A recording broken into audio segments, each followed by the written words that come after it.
Hello, my loves, and thank you so much for joining me today on the Get Your Guy Coaching podcast. I hope you got a lot of value out of the previous episode about narcissistic mothers and a narcissistic family environment. I wanted to specifically have an episode about that because I know that so many of my clients have actually experienced that. And you have to know why you are showing up in the relationships. You have to know why you are showing up in the way that you are in your relationships based on how you've grown up.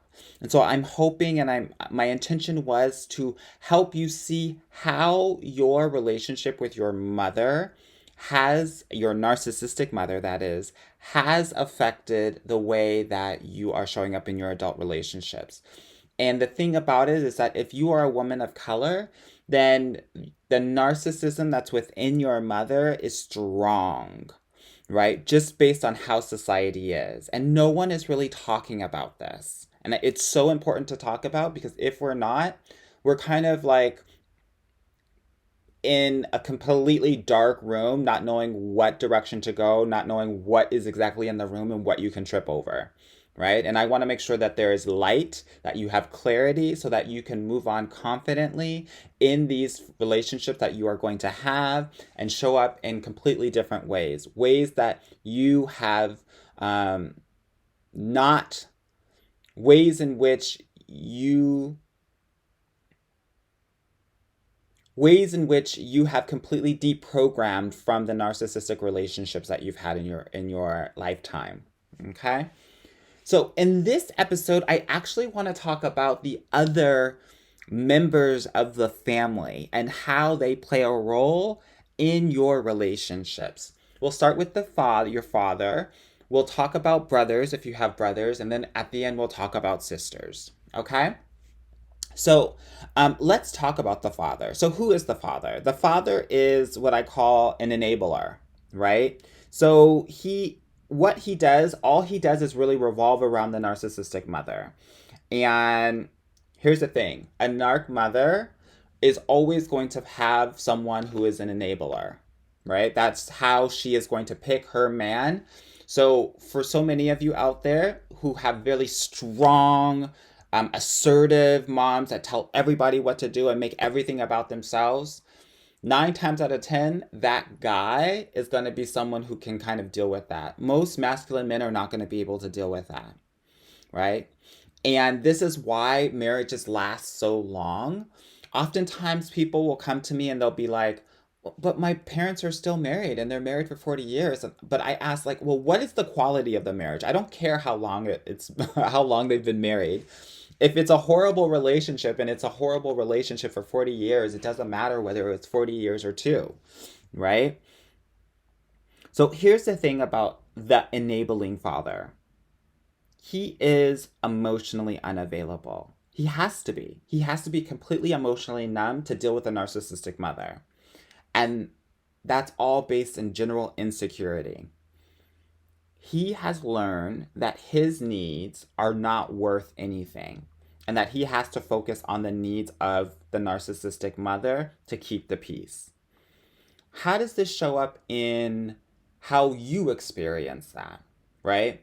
Because oftentimes, there's a couple of things that are happening. One, because he is emotionally unavailable, we get used to the fact, and in our heads, the default is men are not emotionally available. When in reality, there are a ton of emotionally available men out there. So when we do encounter men that are emotionally unavailable, what will happen in our adult relationships is that there will be a level of familiarity involved, and that will feel comforting to you, even though it's toxic. Right? And so I want to make sure that we're super clear that emotional unavailability, even though that's something that your enabling father was probably doing, is not okay. And that if it feels comfortable, I want you to be able to check yourself and understand why it feels comfortable, right? The other thing that I want you to realize is there is also going to be a level of resentment for your enabling father because he did not protect you from your narc mother, right? And what that means for how you think about men is that you don't trust them, that you feel that they cannot protect you. This is so important to understand, especially if you're a woman of color, specifically black, that if you can't feel like black men can protect you, you're never going to feel safe around them. Never. I want to be super clear about that. Okay? Because um, I have a lot of clients that come to me and they're like, yeah, I feel like I have to be with them, but I don't feel comfortable being with them. One, I want us to be looking at every man as an individual and not a monolith of what you feel a certain demographic is. And two, realize where that is coming from more than anything else, right? Okay, so let's get back to the enabling father because I think this is like really important. So the enabling father is going to have a codependent relationship with the narc mother, right? Because that's the thing that validates his worthiness. And so, as a child, as you are viewing this, what you believe and what your model is going to be is that you have to be codependent with someone, right? To have a relationship. Even if, like, intellectually you understand that that's not like the way to go, emotionally, you will be drawn to this, right? And so part of breaking this pattern is just having awareness. This episode, just like the last episode, is about awareness, ladies. I want to make sure that you're super aware of these things so that when they come up, you can be like, oh, yeah, that's what Anwar was talking about when he was talking about unavailable men, emotionally unavailable men. Um,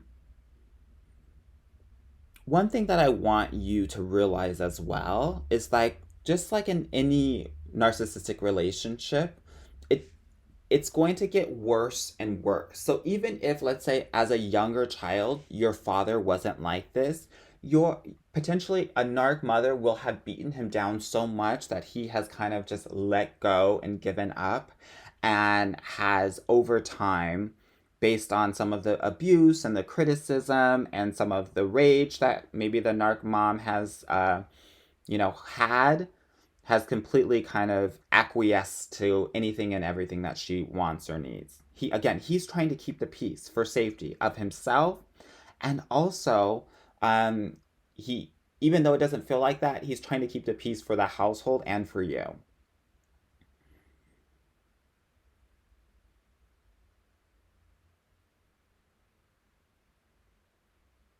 The reality of the situation is that an enabling father is in complete denial. And it's hard to actually say those words, but it is true. And it's important for you to understand that as you are starting to think about why did my dad do all of this, right? Didn't know any better. All he was trying to do was keep the peace more than anything else. And I want to stop right here and I want to be super clear. When I talk about the explanation of the why when it comes to our parents, I'm not excusing them. I'm not devalidating your experience of them, but I do think it's important for you to have clarity about why a person would do such a thing that would have a negative impact on how you live your life and the relationships that you have. I think it's really important to understand and know. Okay? So I'm hoping that you're understanding how a narcissistic mother can affect your relationships with the men in your life. Okay?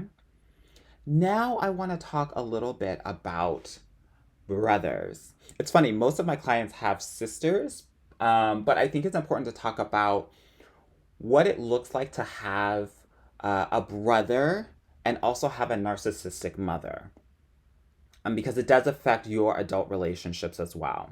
So, if you have a brother, you already know, especially if you are in a family, uh, a minority family, a black family, you will realize that the brother will tend to be favored and liked more. I'm telling all tea, I'm not sugarcoating it. This is how it has been, and it is how it is currently, especially with the narcissistic mother.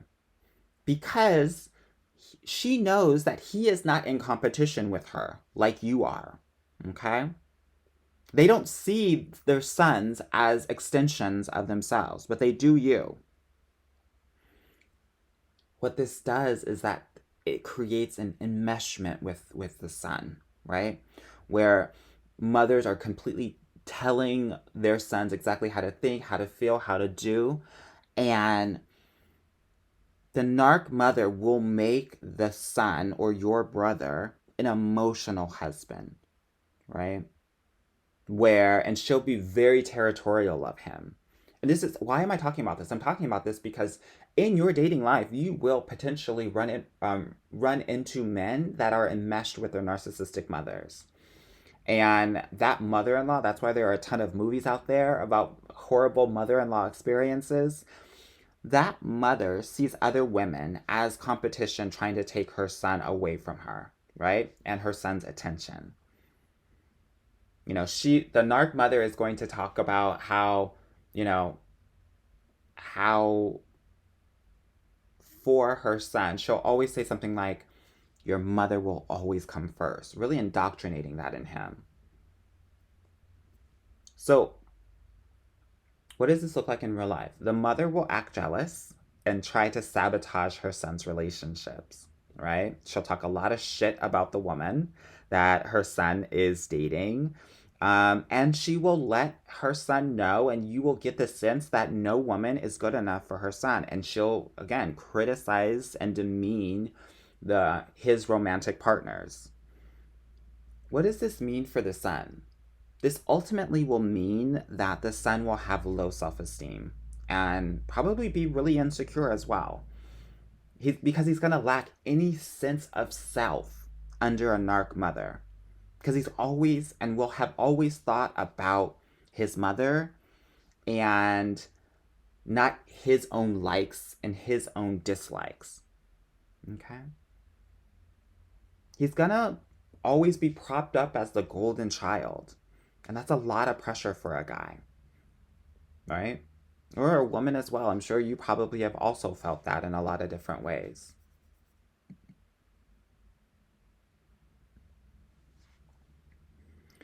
Because he's always trying to meet his mother's expectation at the expense of being himself. So ultimately, he doesn't even know who he is, which is really scary. The son puts the mother on a pedestal. And if the mother is on the pedestal, it will always be difficult for you to be put on that pedestal as well. That's why when you run across these men, I want you to be very clear about what you're observing in the relationship between him and his mother.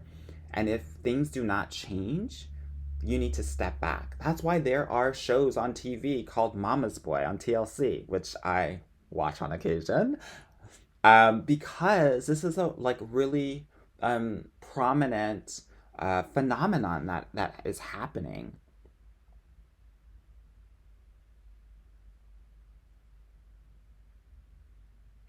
So let's talk about the narc mom and the son, right? Because in her eyes, the son can do nothing wrong.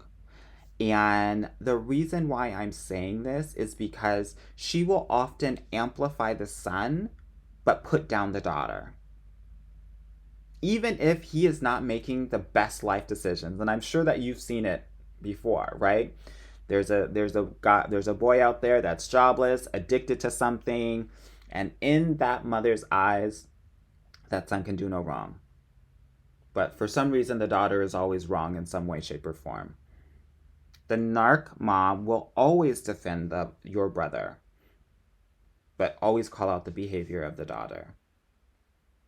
And that's why daughters can start resenting their brothers. And for some of you out there, let's be honest, do you resent your brother? Right? If you do, now we have the understanding of why. Why is this important when it comes to your adult relationships? Because when you grow up in this environment and you feel like boys are valued more than girls, your first inclination is to really cut him down a few notches, whether it's with your behavior or with your words or with your body language. What you want to do is attack until you feel like he's at an equal playing field with you. And that is something that is not warm or welcoming or inviting, right? That you're always trying to knock him down at a certain level to make him not the golden boy, even if you don't know a guy, right? That you're going to be on the defensive, that you're going to want to be in competition with him and you don't even know him, right? This is how it affects your adult relationships. And if you're in competition with him, that doesn't actually serve you. It doesn't make him want to get to know you. He wants a woman that he doesn't have to compete with. He's out in the world competing at work and with all of these other men. When he comes home, he just wants to take off all of that armor and feel safe and accepted. And if you are in constant competition with him, it's not going to work. Okay? Here's the thing. Just because he was the golden boy doesn't make you the shitty girl. He doesn't make you the bronze girl. Right? Part of this work is understanding that you were always the golden girl as well. It just wasn't actually shown to you. And the work that I do with my clients is about really understanding and internalizing that for yourself so that you're not looking for it and trying to find validation in other people or other things or accomplishments. Okay? I hope that you can understand how the narcissistic mother can affect how you think about boys and guys and men, right? I'm probably sure you saw this in the classroom as you were growing up in elementary and junior high and high school and even college as well. When you would academically go for a pretty intelligent guy in your class, that he suddenly became your arch nemesis that you had to compete against, right? I want to ask you if you had a brother that you felt that way with as well. These things are connected, ladies, and I want to make sure that you're super understanding of that. Okay? All right, so now I want to talk about what it means to have a sister in a narcissistic family. Okay? Because most of my clients actually have sisters. It's interesting. And so I think this will be very beneficial for so many of you out there, especially if you're a high achieving woman of color. So if there are two daughters being raised by a narc mom in this system with an enabling father, they're probably going to take different roles. Obviously, they're going to both kind of receive some of the same messages of being valued for what they do and not for who they are. But one sister is going to internalize it by trying to prove herself, right? In the like, I'll show you what I can do and how worthy I am. And that's the overachieving perfectionist sister, right? And the other sister is going to internalize it a different way. She's going to feel inferior and she may give up, right? She's going to become the underachiever and she's going to start to engage in self-sabotage behavior throughout her life. Even though these are very different paths, both of these sisters are going to struggle with the same feeling of not feeling good enough.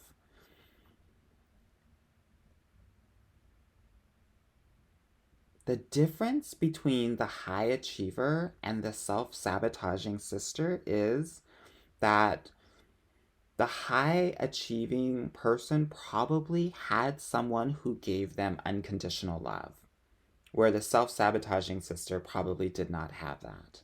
And that love could have come from a grandparent, a father, a teacher, another sibling, whatever it may be. So just kind of a side note, if there's no brother in the family, the daughter that most resembles the mother is probably going to be pushed into the golden child role. And that's usually the overachiever, perfectionist. The daughter who most resembles the mother is the one that's going to be overtly criticized as well, though. So even though, and that's generally the perfectionist, So even though she's going to be put on this pedestal of sorts, she's also the one that's going to be criticized more. Whereas the daughter, let's say, who less resembles the mother, is going to be, or also is going to feel ignored and forgotten, right? Again, whether you are the golden child or you are the ignored or the forgotten or the scapegoat, all of the sisters are receiving the same messages that they are not good enough and they are not valued for who they are. And that is really shitty. And if you've experienced this, I'm sorry that you've experienced it. It is one of the toughest things and probably one of the reasons why relationships are difficult for you right now. Right? Why do I say that? I say this because in your adult relationships, if you are the perfectionist, you're the one that's looking for perfection in the other person instead of accepting them. And no one is perfect. And once you find something that is not perfect on the other person, you leave, you peace out, and you continue to look for perfection, right? Because you've learned that that is the coping mechanism. That is how you can feel valued. So that's how you're valuing men. Instead of coming from a place of acceptance, right? Without judgment, curiosity, right? Instead of criticism.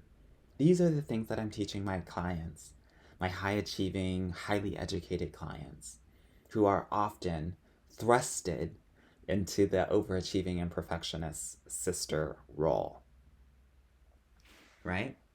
And it sucks too, because if you're in that role, you can't feel like you can be yourself around your other sisters.